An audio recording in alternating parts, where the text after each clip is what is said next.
একটা ডিসেম্বরেও হয়। নির্বাচন থাকার কারণে আমরা কিছুটা বিলম্বিত হয়েছে। আলহামদুলিল্লাহ সেটা এইমাত্র সম্পন্ন হলো এবং সাথী ভাইদের পরামর্শের ভিত্তিতেই সেক্রেটারি ভাইয়া মনোনীত হবে ইনশাআল্লাহ।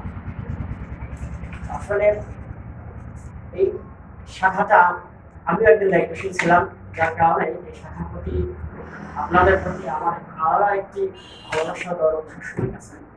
তারপর আমার বাসা এখানে স্থানীয় হওয়ার কারণে বর্তমান পরিবেশ পরিস্থিতি কিছুটা হলেও আমার জানা আছে।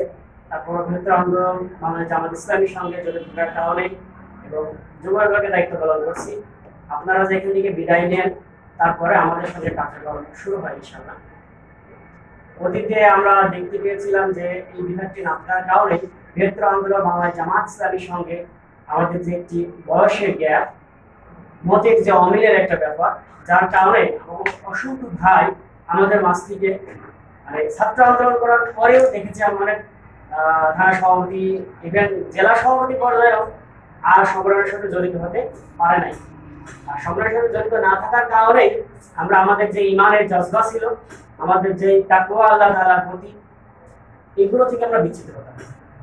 কিন্তু সংগঠনের সিদ্ধান্ত অনুযায়ী শুধু যুব বিভাগ নয়, বিভিন্ন বিভাগে রূপান্তরিত করা হয়েছে যাতে আমাদের কোনো দিনই ভাই আন্দোলন থেকে আর ছিটকে না পড়ে। তা আমি আপনাদেরকে আহ্বান অগ্রিম জানাচ্ছি এবং স্বাগত জানাচ্ছি যারা এখান থেকে বিদায় নেবেন।